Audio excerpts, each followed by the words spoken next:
అన్ని రకాల నొప్పుల నుండి తక్షణ ఉపశమనం కలిగిస్తాయి my doctor pain relief products. ఎటువంటి సైడ్ ఎఫెక్ట్స్ లేకుండా.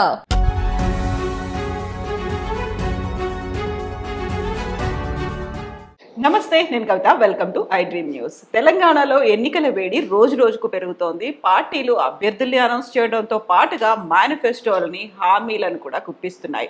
అయితే ఓటర్లు ఏం ఆలోచిస్తున్నారు? ఈసారి ఎన్నికల్లో డిసైడింగ్ ఫ్యాక్టర్ ఏముండబోతోంది? ప్రస్తుతం మనతో పాటుగా ఉన్నారు senior most journalist Srinivas Reddy గారు. శ్రీనివాస్ రెడ్డి గారు, నమస్కారం సార్. సార్, ఫస్ట్ టైం తెలంగాణలో ఎన్నికలు వచ్చినప్పుడు సెంటిమెంట్ అనుకున్నారు, సెకండ్ టైం డెవలప్మెంట్ అనుకున్నారు, థర్డ్ టైంకి ఏముంటుంది సార్? అలాంటి ఒక ఎజెండాతో ముందుకెళ్ళాలి అంటే ఏది కీలకం కాబోతోంది అసలు? మీరు మొదట చెప్పిన ఫస్ట్ టైంకి అంగీకరిస్తాను. సెకండ్ టైంకి 2018లో అప్పటికే కొంత జనంలో ప్రభుత్వం మీద కొన్ని విమర్శలు మొదలైనాయి. దాంట్లో మేజర్ రోలు ముఖ్యమంత్రి చంద్రశేఖరరావు గారు ఒక ట్రంప్ మాదిరిగా వదిలాడు చివరి రోజుల్లో. ఓహో, మళ్ళీ తెచ్చుకున్న తెలంగాణలో క్యాబినెట్ మీటింగులు అమరావతిలో జరుగుతాయా? ఫైళ్ళన్నీ అమరావతి నుంచి రావాలా? ఆదేశాలు అమరావతి నుంచి అయిపోయింది పని. అప్పటిదాకా మహాసంఘటన లేదా కాంగ్రెస్ చేసిందంతా గాలిలో కలిసిపోయింది. ఎందుకంటే తెలంగాణ ప్రజలు, తెలుగుదేశం పార్టీ కూడా దాంట్లో ఉన్నది ఆనాడు. లెఫ్ట్ పార్టీస్ ఉన్నాయి, కోదండరాం ఉన్నాడు, తెలుగుదేశం పార్టీ ఉంది, కాంగ్రెస్ పార్టీ ఉంది. దీంట్లో కీలక పాత్ర పోషిస్తుంది, అప్పటికే ప్రభుత్వంలో ఉన్నారు అక్కడ. కీలక పాత్ర పోషించింది చంద్రబాబు నాయుడు గారు. చంద్రబాబు నాయుడు గారు ఓపెన్గా పబ్లిక్ మీటింగ్స్ అడ్రస్ చేశాడు. దాన్ని గమనించి ఒకటే స్ట్రోక్, అంటే రేపు పొద్దున కాంగ్రెస్ను ఈ ప్రభుత్వానికి ఈ పార్టీలకు అధికారం ఇస్తే ఎక్కడి నుంచి జరుగుతుంది? అమరావతి నుంచి పాలన జరుగుతుంది అన్నది చాలామందిలో ఇష్యూస్ అన్నీ పక్కదోరు పెట్టిపోయినాయి, ఇష్యూస్ అన్నీ పోయినాయి. అందువల్ల కొద్దిగా క్వశ్చన్ మార్క్గా ఉన్నది 18లోనే ఉంది. ఇవాళ మళ్ళీ 23లో మళ్ళీ ఎన్నికలు వస్తున్నాయి. రాష్ట్ర ప్రభుత్వం మీద ఖచ్చితంగా రాష్ట్ర ప్రభుత్వం చేసిన చర్యలన్నీ దుబారాన్ని నేను చెప్పడానికి సిద్ధంగా.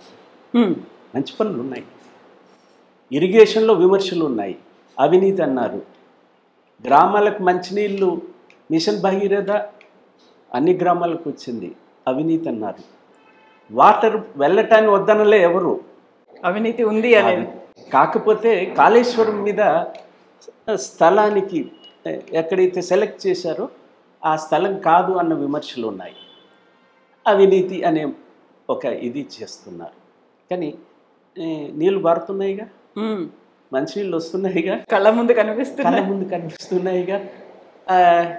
తర్వాత పెన్షన్స్, లాట్ ఆఫ్ పెన్షన్స్, ఇది క్వాంటం పెంచారు, చాలా పెంచారు.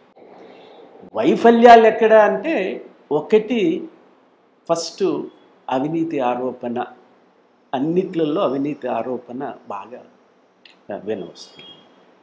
రెండవది, ఇస్తానన్న హామీలు, ఇచ్చిన హామీలను మొదటి సంవత్సరము మొదటి ఎన్నికల్లో ఇచ్చిన హామీలను పూర్తిగా అమలుపరచలేదు, రెండవ ఎన్నికల్లో ఇచ్చిన హామీలను అమలుపరచలేదు. అందులో ప్రధానమైనది గృహ వసతికి సంబంధించిన డబుల్ బెడ్రూమ్ ఇళ్ళకి సంబంధించి. అది సాధ్యం కాదు అని తెలిసిన తర్వాత స్థలం ఉంటే చాలు 3 లక్షల రూపాయలు ఇస్తామన్నారు. అది నోటిఫికేషన్ వచ్చేంతవరకు వచ్చింది. ఇప్పుడు ఏం జరుగుతుందో ఎవరికి తెలియదు. సహజంగా క్వశ్చన్ మార్క్స్ అవుతాయి. అన్నింటికన్నా ఇంకా నీళ్ళు, నిధులు, నియామకాలలో ఇంకొక ప్రధానమైన అంశము, ఆనాడు గవర్నమెంట్ రాగానే అధికారానికి వచ్చిన తర్వాత, అధికారానికి రాకముందు చెప్పిన లెక్కల ప్రకారంగా 1,09,000 ఉద్యోగాలు ఖాళీలో ఉన్నాయి, భర్తీ చేసి. అదనంగా మళ్ళీ రిటైర్మెంట్స్ ఉన్నాయి. పెరుగుతుంది, గ్రాఫ్ పెరుగుతుంది తప్ప తరగటం లేదో. 10, 20, 5 ఎక్కువ కాన్సన్ట్రేట్ చేసింది పోలీస్ డిపార్ట్మెంట్ మీద ఎక్కువ కాన్సన్ట్రేట్ చేశారు. ఆ తర్వాత కొంత ఇరిగేషన్ డిపార్ట్మెంట్ మీద నియామకాలు కొన్ని జరిగాయి. కానీ బేసిక్గా యూత్ కోరుకున్నది వస్తాదని దీన్ని సంతోషించింది నియామకాలు. వాటిల్లో విమర్శని ఎదుర్కోవాల్సింది. అందువల్ల ఇది 3వ సంవత్సరం వెళ్ళేది, 3rd టర్మ్. సహజంగానే యాంటీ ఇన్కంబెన్స్ సహజంగా. దీంట్లో గమనించాల్సింది గత ఎన్నికల కన్నా 2 ఎన్నికల కన్నా ఈ 3వ ఎన్నికలు గమనించాల్సింది అధికార పార్టీలో ఎందుకో కొంత బిగువు కోల్పోయారు. పార్టీలో నాయకుల మీద గతంలో కేసీఆర్ మాట చెప్తే ఫైనల్, ఇప్పుడు కేసీఆర్ మాట చెప్తే ఫైనలే. కానీ కేసీఆర్ మాట కొరకు వెళ్ళింది మొదటి ఎన్నికల్లో ఎన్నిసార్లు వెళ్ళారు, 2వ ఎన్నికల్లో ఎన్నిసార్లు వెళ్ళారు, 3వ ఎన్నికల్లో నిత్యం జరుగుతుంది. కేటీఆర్ దగ్గరికి వెళ్ళి సమస్యలు అంటే అంత హోమోజీనియస్గా లేదు. కష్టాలు నష్టాలు తిరుగుబాట్లు ఇంకా ఆవేశాలు వస్తే బజార్ను పడుతున్నారు, చెప్తున్నారు, ఎదురిస్తున్నారు. అప్పటికి ఇప్పటికీ పార్టీలో ఉన్నటువంటి తేడా. సార్, ఒకవేళ బీఆర్ఎస్ పార్టీలో ఇలాంటి తేడాలు కనిపిస్తున్నాయి అనుకున్నప్పుడు ఆల్టర్నేట్గా ఉన్నటువంటి పార్టీల్లో ఉన్నటువంటి ప్లస్లు మైనస్లు ఎలా ఉన్నాయి సార్? వాటి వైపు ఏమన్నా చూస్తున్నారా? ఖచ్చితంగా ఒక పార్టీ మీద, ఒక అధికారంలో ఉన్న పార్టీ మీద విమర్శలు ఎక్కువ ఉంటాయి. అందులో 2 సార్లు చూసారు. అధికారంలో ఉన్న పార్టీ మీద ఇచ్చిన హామీల అమలు ఏ తీరులో ఉన్నాయనే ప్రశ్నలు ఎదురవుతాయి. అధికారంలో ఉన్న పార్టీల మీద లుక్కలు, పార్టీలో అంతర్గత గొడవలు, అంతర్గతంగా జరుగుతున్నటువంటి అంశాల మీద ఎక్కువ ప్రభావం చూపుతుంది. వాటికి ఆల్టర్నేట్ ఏమిటి అన్నప్పుడు వేరే పార్టీలు. ఈ రాష్ట్రంలో మొదటిసారి టీఆర్ఎస్ అధికారంలోకి వచ్చినప్పుడు బీజేపీ ఉవ్వెత్తున లేసింది. కేంద్రంలో అధికారంలో ఉంది కాబట్టి అది సాధన సంపత్తి, అధికారము, వారి అగ్రనాయకులు తిరిగిపోవటము, మాటలు చెప్పటము, ఇవన్నీ మంచి ఊపులో ప్యారలల్గా నడిచింది. ఇక నెక్స్ట్ అదేనా అన్నట్టు సాధ్యం కాలేదు. అప్పుడు రిలేషన్స్ ఉన్నాయి, వాళ్ళతో రిలేషన్స్ ఉన్నాయి బీజేపీ అండ్ టీఆర్ఎస్. 2వసారి అధికారానికి వచ్చారు, కొట్లాడుకున్నారు. చాలా మాటల తీరు నాకు ఒక్కొక్కసారి కాంగ్రెస్ పార్టీ ఆర్ అపోజిషన్ హౌస్లో శాసనసభలో విమర్శ ప్రధాని మీద చేస్తే ముఖ్యమంత్రి చాలా ఆగ్రహుడయ్యాడు. ఆయన మన ప్రధానమంత్రి, ఏమిటి మీరు మాట్లాడుతున్న భాష, ఏమిటి మీరు మాట్లాడుతున్న విమర్శ. అలాంటి వ్యక్తి 2వ ఎన్నికలు వచ్చేసరికి మాట్లాడిన తీరు బీజేపీకి వ్యతిరేకంగా సర్పాస్డ్ ఆల్ హిజ్ లిమిటేషన్స్. అందువల్ల ఆ తర్వాత ఇప్పుడైనా బీజేపీ ఆకర్షించింది అధికార పార్టీలో అంతర్గతంగా జరుగుతున్నాయి, లేకపోతే అసంతృప్తుల్ని ఇతర రకాలుగా బీజేపీని ఆకర్షించింది తప్ప మొదట కాంగ్రెస్ ఆకర్షించలేదు.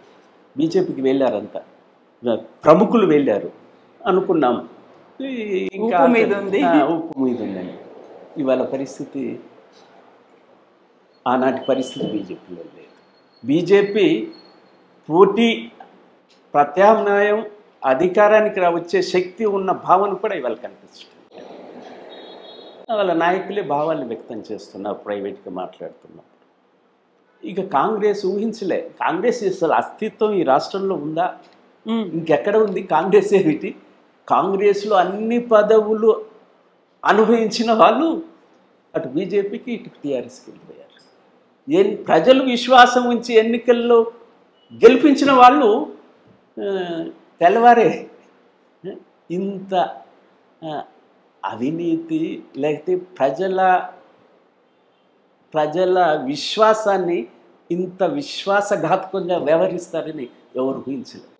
మన ఈ ఉమ్మడి రాష్ట్రంలో జరగలేదు, తెలంగాణలో జరగలేదు.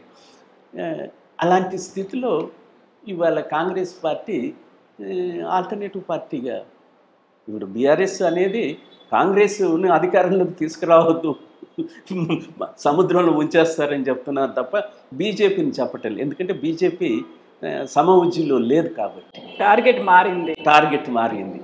కాంగ్రెస్ ఇప్పుడు ఆల్టర్నేటివ్ కనిపిస్తుంది. ఈ పార్టీలో, అధికార పార్టీలో ఎక్కువ ఉండాలి అసంతృప్తులు, టికెట్లు రాలేదని. అది రాకుండా అధికార పార్టీ అందరికీ ఇచ్చేస్తున్నాను. నేను ఎవరిని మారిస్తే కొంత ఉత్సాహం ఉండేది. సరే, వ్యతిరేకత, ఫిరాయింపులు ఇదొక పర్వం నడిచేది. కానీ ఆ రకమైనది చూసినప్పుడు అధికార పార్టీలు తక్కువే, 4-5 తప్ప.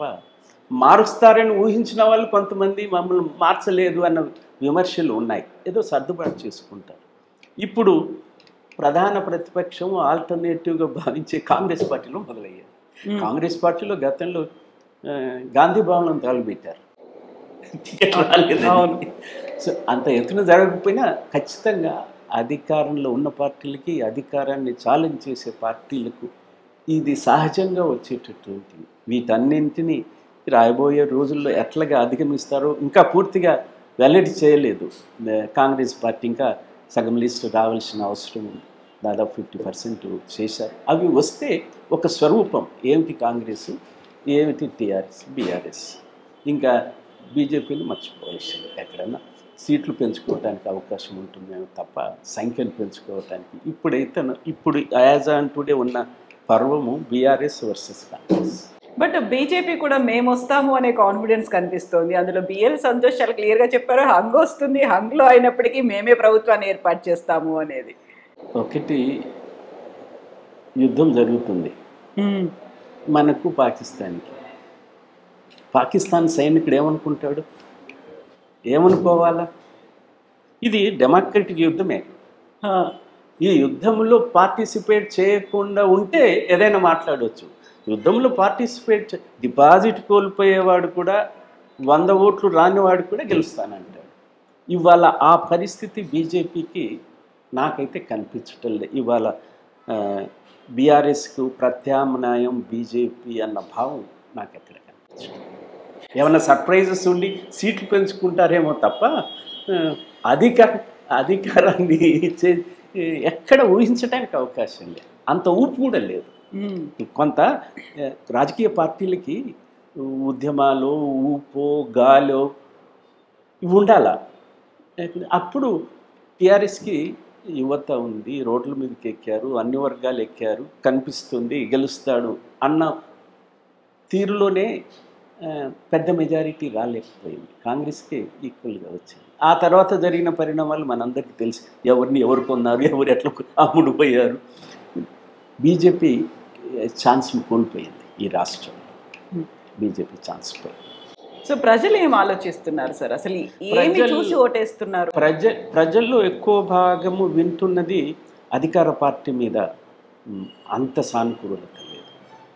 నేను ఒక ఫంక్షన్కి వెళ్ళాను ఒక ఏరియాలో, మహబూబ్ నగర్ దగ్గర ఒక వారం రోజుల క్రితం. బార్డర్ నల్గొండ జిల్లా దేవరకొండ కిందకి వస్తుంది.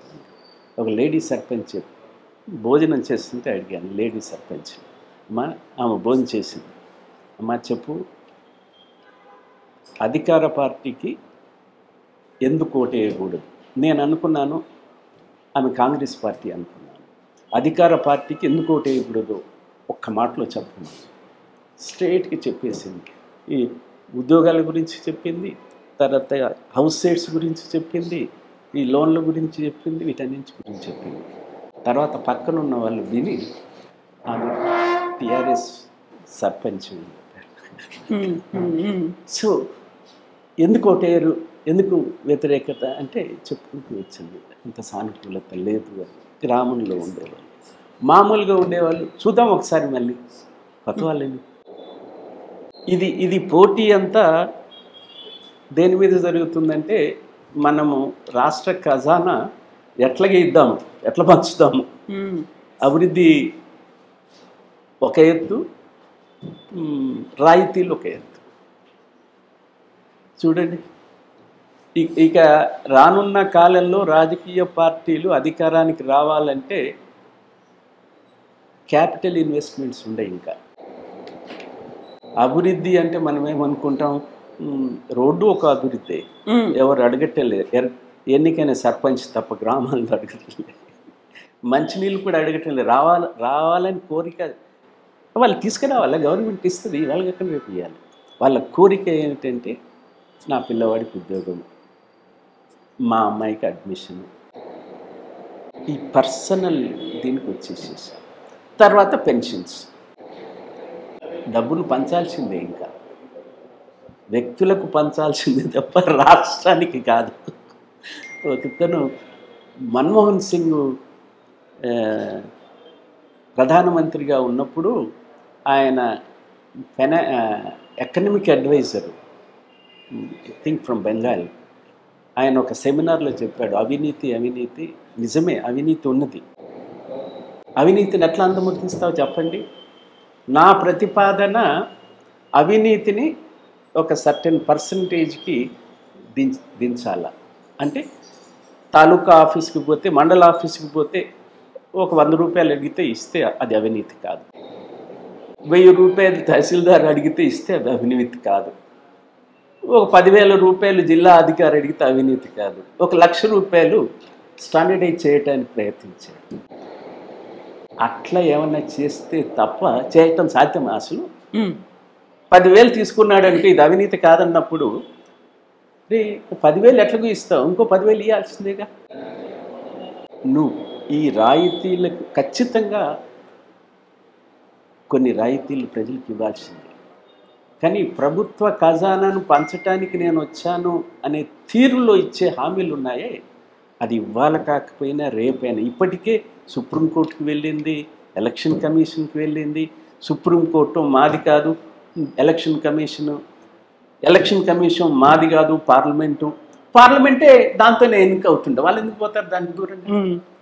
అందువల్ల ఇవాళ ఒక ఆలోచన పరుల కన్నా how to get votes, how to manipulate votes, how to attract votes అనే దానికే తప్ప రాష్ట్రము అభివృద్ధి అనేది వెనకపోతుంది. ఎన్టీ రామారావు గారు ఉన్నప్పుడు సోషల్ వెల్ఫేర్ బడ్జెట్స్కి ఆయన కదా అద్దుడు. బాగా గత గవర్నమెంట్ ఇచ్చింది 100 రూపాయలు, 120 రూపాయలు, ఇల్లు కడితే 1,500, కూలిపోతే 2,000, 1,500. నేను అసెంబ్లీలో విన్న రోజులు ఉన్నాయి, ఒక 100 రూపాయలు పెంచడానికి కంపెనీ చేసి డిస్కషన్స్ జరిగిన రోజులు. ఇప్పుడు వారేం చేశారు? అప్పుడు ఇన్ని వేల కోట్ల రూపాయలు, 100 కోట్ల రూపాయలు ఏమిటిది? పవర్ కొరకు. Power generation is the essential part of irrigation. ఇరిగేషన్తో పాటు పవర్ ఉండాలి. ఆయన ఆ జోలికి పోలే, వద్దు మనకు 1000 కోట్ల రూపాయలు, 100 కోట్లు పెట్టే ఆ పవర్ ప్రాజెక్ట్స్ వద్దన్నాడు. అది ఎప్పుడు మనకు నష్టం, కష్టం, ప్రజలకు ఇబ్బంది కలిగించిందో తర్వాత తెలుసు. పవర్ పర్చేస్ చేసుకోవాల్సినటువంటి స్థితి. అందుకని కొన్ని మౌలిక అంశాల విద్య మీద ఏమిటి నువ్వు పంచుతున్నావు బాగానే ఉంది. పిల్లవాడి విద్యకు ఊళ్ళో 3వ తరగతి 5వ తరగతి ఉంది. 6వ తరగతి నుంచి నడుచుకుంటూ 3 కిలోమీటర్లు 5 కిలోమీటర్లు పొమ్మంటే ఎట్లా? ఆ 3వ తరగతి వరకు కూడా టీచర్స్ రాని పరిస్థితి. గ్రామాలకు వెళ్తే కొన్ని గ్రామాలలో మంచి ఎంత ఉందో మంచి మనకు హైలైట్ చేస్తున్నారు. జరగని అభివృద్ధి నోటీస్కి రానియకుండా చూస్తున్నారు. వన్ టీచర్ స్కూల్స్ అన్నీ ఎత్తేస్తామన్నారు. ఎక్కడికి పోవాలి పిల్లలు? సో అందుకని ఈ ఎన్నికల్లో అభివృద్ధి మీరు అంటున్నారు, అభివృద్ధి ఎవరు చూడటం? How to attract, how to bribe, how to get the votes. చూడండి, ఇద్దరు పోటీ పడుతున్నారు. అదే సార్, గ్యారంటీ స్కీములు, మేనిఫెస్టోలు అనేది వచ్చిన తర్వాత కంపారిజన్లు ఎవరు కాపీ కొట్టారనేది చూస్తున్నారు తప్ప ప్రజలకి ఏంటి అనేది. అవును, అందుకని ఇది ప్రజలకే వెళ్తుంది తప్ప ప్రజలకు మంచి అనేది చెప్పే నాదుడు వాయిస్ ఉండటంలే. ఇది మంచిది కాదు, ఈ రకంగా ఊళ్ళో మంచినీళ్ళ వసతి కావాలా, ఊళ్ళో పిల్లలకు చదువు కావాలా, చదువుకునే పిల్లలను ప్రోత్సహించడానికి తల్లిదండ్రులకు 5వ తరగతి ఎందుకు మా పోరగాడు వరలు కాసుకుంటాడు, మాకు తోడవుతాడు, ఏమొస్తాయో చదువుకుంటే ఏమి ఇస్తున్నారు? ఉద్యోగాలు ఇస్తున్నారా? ఇట్లా ఉంటున్నారు. ఉన్న పిల్లలు చదువుకొని వచ్చిన పిల్లలేమో పంతులు రాకపోతే పోస్ట్ గ్రాడ్యుయేషన్ చేసిన అబ్బాయిని పిలిచి రై ఈ పూటకి చెప్పు, నేను ఈ పూట రావటం లేదు, ఈ క్లాసులు చెప్పు, ఎవరన్నా వస్తే ఇది రాసి సంతకం చేసి లీవ్ లెటర్ అక్కడ ఉంటుంది. ఈ స్థితి నుంచి మనము కొద్దిగా ఆత్మవిమర్శతో ఉండాలి. చదువుకున్న వాళ్ళు, ఆలోచన పరులు, రాష్ట్రము ప్రజల గురించి ఆలోచించేటప్పుడు మాత్రం ఖచ్చితంగా కొంత ఆత్మవిమర్శనతో చేయకపోతే ఇంకా ఏం ప్రయోజనం చెప్పు. మనం కూడా జై అంటే పాలాభిషేకాలు చేస్తే. సో ఇప్పుడు బీజేపీ అనేది అసలు పోటీలో లేదు, ఆల్టర్నేట్ కాదు అనుకున్నప్పుడు ఎలా ఉంటుంది అనుకుంటున్నారు సార్? అంటే సీట్ షేరింగ్ అనేది, లేకపోతే ఎవరికి మెజారిటీ అనేది ఇప్పుడు ఇంకా లిస్ట్ రాలేదు. కాంగ్రెస్ లిస్ట్ కంప్లీట్ రాలేదు, బీజేపీ ఇంకా అనౌన్స్ చేయలేదు. నేను చెప్పేది బీజేపీ అధికారాన్ని ఛాలెంజ్ చేసే స్థితిలో ఇప్పుడు ఈ తెలంగాణ రాష్ట్రంలో లేదు. అది నేను చెప్పదలుచుకున్నాను. ఆ మంచి ఛాయిసెస్ను వదులుకున్నది, మంచి ఛాయిసెస్ వచ్చినాయి వాళ్ళకి, వదులుకున్నది. అందుకని ఇప్పుడు straight fight between the BRS and Congress. ఆ కాంగ్రెస్ లిస్ట్ వచ్చిన తర్వాత ఎవరెక్కడ ఉంటారు, పిసిసి ప్రెసిడెంట్ చేసి నిన్నటి వరకు గాంధీ భవన్కి వెళ్ళి మాటలు చెప్పిన పొన్నాల లక్ష్మి ఏంటిది చెప్పండి. సో ఇవ్వలేదు, మంచివాడు, మిత్రుడు, ఆయన మీద విమర్శలు ఏం లేవు, ఏం చేస్తాము. కానీ ఎక్కడ అని ప్రశ్న రాదు. మామూలు వాడు అడుగుతున్నాడు, అయ్యా నువ్వు అన్ని పదవులు ఎక్సెప్ట్ ముఖ్యమంత్రికి తప్ప. ఇరిగేషన్ మినిస్టర్ రాజశేఖర రెడ్డి గారి పీరియడ్లో నెంబర్ 2 కదా, ఫైనాన్సీస్ ఐ థింక్ రోషయ్య గారు తలపట్టుకునేవాడు. చెప్పాడు నాకు, వైఎస్ఆర్ టూర్ వెళ్తున్నాడంటే నా బీపీ పెరుగుతుంది అని చెప్పాడు. ఎందుకు అంటే ఏమి ప్రకటిస్తారు, ఎక్కడి నుంచి తీసుకురావాలా, అట్లా. అలాంటి వాళ్ళు పిల్లలను ప్రోత్సహించాలి. ఇవాళ మనం ఏదో అంటాము ఫ్యామిలీ, ఇప్పుడు కేసీఆర్ మీద కూడా ఫ్యామిలీ అని వస్తుంది. ఎవరు కేర్ చేయటండి. వాళ్ళు రాకుండా, పొలిటికల్గా రాకుండా ఉంటే తీసుకొచ్చి పెడుతుంది. మొదటిసారి విమర్శ సరైంది, అమెరికా నుంచి వచ్చాడు కాబట్టి విమర్శ సరైంది, నాకెవరు లేరు అన్నాడు, బిడ్డ కొడుకు ఎక్కడో ఉన్నారని. ఆ విమర్శ అంతటితో పోతుంది. మేము ప్రజల నుంచి ఎన్నుకవుతున్న వాళ్ళమే, విమర్శ ఏంటి? ప్రజలు ఎన్నుకుంటున్నారు కదా. మనం ఈ ప్రజాప్రభుత్వం బాగలేదని చెప్పటం మన ఒపీనియన్ తప్ప, ప్రజల్లో ఎన్నుకున్న ప్రభుత్వాన్ని, ముఖ్యమంత్రిని కాదని ఎట్లా అంటాం, ప్రభుత్వాన్ని కాదని ఎట్లా అంటాం?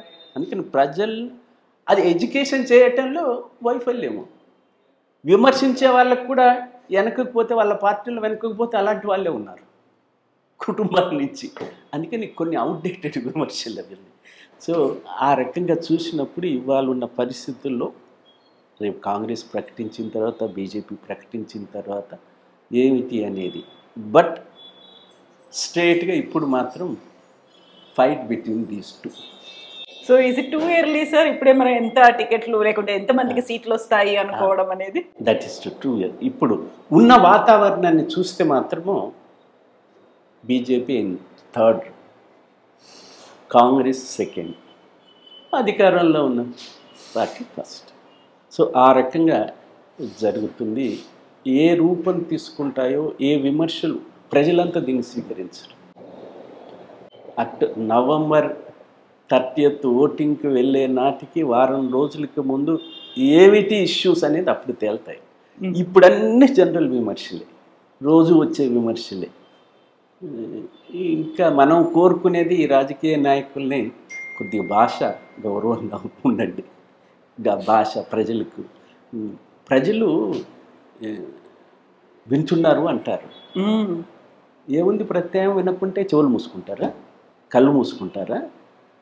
నువ్వు మంచి అనేది ఇచ్చేదాని మీద ఆధారపడుతుంది. మంచి చెప్పేదాని మీద. రాజకీయ వ్యవస్థ బాగున్నప్పుడు మిగతా వ్యవస్థలు బాగుంటాయి. రాజకీయ నాయకుడే దిగజారి మాట్లాడితే ఎవరి దగ్గర నుంచి ఆ మాటలు రాకూడదు, అలాంటి మాటలు ఆశించరు, కూడదు అన్న ప్రజలు ఉంటారో, భావాలు ఉంటాయో, వాళ్ళే అలాంటి దానికి దిగజారితే ఏమవుతుంది? భాష రిస్ట్రెయిన్ కావాలి. అదే గొప్పతనం. ఈ ప్రజాస్వామ్యంలో అవినీతి కొనసాగుతుంది, మంచి కొనసాగుతుంది, చెడు కొనసాగుతుంది, మంచి కొనసాగుతుంది, హత్యలు కొనసాగుతున్నాయి, ఆత్మహత్యలు కొనసాగుతున్నాయి, జీవనం కొనసాగుతుంది. ఈ వ్యవస్థని మెరుగుపరిచే రీతిలో వచ్చే ఎన్నికల్లో ప్రధాన రాజకీయ పార్టీ నేతలు వ్యవహరిస్తారని ఆశిద్దాం. Yes sir, thank you so much sir, thank you sir.